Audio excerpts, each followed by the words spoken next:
வணக்கம் மக்களே, நான் உங்கள் அசோக். இன்னைக்கு வந்து பார்த்தீங்கன்னா ஆடி ஒன்றுங்க.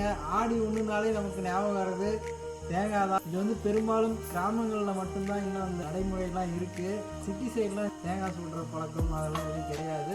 அப்படி புதுசாக பார்த்தீங்கன்னா கமெண்ட் பண்ணுங்க மறக்காமல். நம்ம தம்பி பாருங்கள், தேங்காவை எப்போ பிரித்து சாப்பிட்லானே பார்த்துட்டு இருக்கிறான் குறுகுறுன்னு.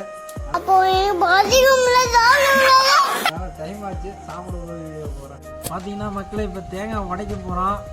ரொம்ப முக்கியமானது, தேங்காய் உடைக்கும் போது பார்த்து பக்குவமாக உடைக்கணும். வேகமாக உடைச்சோம்னா கீழே கொட்டிடும் உள்ளார இருக்கிறதெல்லாம்.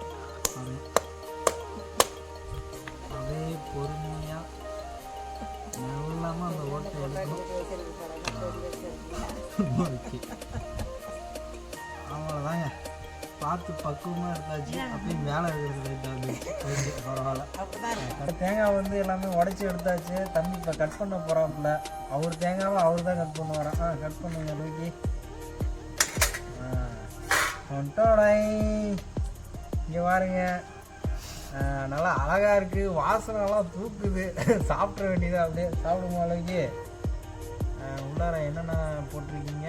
பொட்டுக்கடலை, அவுள், அரிசி, வெல்லம் எல்லாமே போட்டிருக்காங்க. பார்க்குறதுக்கே ரொம்ப அழகாகவும் வாசனையாகவும் இருக்குது. இப்போ சாப்பிட தான் போகிறோம். தேங்காய்லாம் ரொம்பவே அற்புதமாக இருக்குங்க. அனைவருக்கும் இனிய ஆடி ஒன்று நல்வாழ்த்துக்கள். தேங்காய் சுடுறதெல்லாம் எப்படி தான் கண்டுபிடிச்சாங்கன்னு தெரில. எல்லாமே நம்மளோட முன்னோர்கள் கண்டுபிடிச்சது தான். ரொம்பவே நல்லா இருக்குது. இன்னும் ஆனால் இந்த அழிவு விடாமல் நம்ம என்ன கடைப்பிடிச்சிட்டு வரோம்ல, கிராமங்களில் மட்டும்தான் இந்த வழிமுறைகள் இன்னும் இருக்குது. இன்னும் நிறையா வளரணும்னு ஆசைப்படுறேன். நன்றி மக்கள். உங்கள் அசோக்.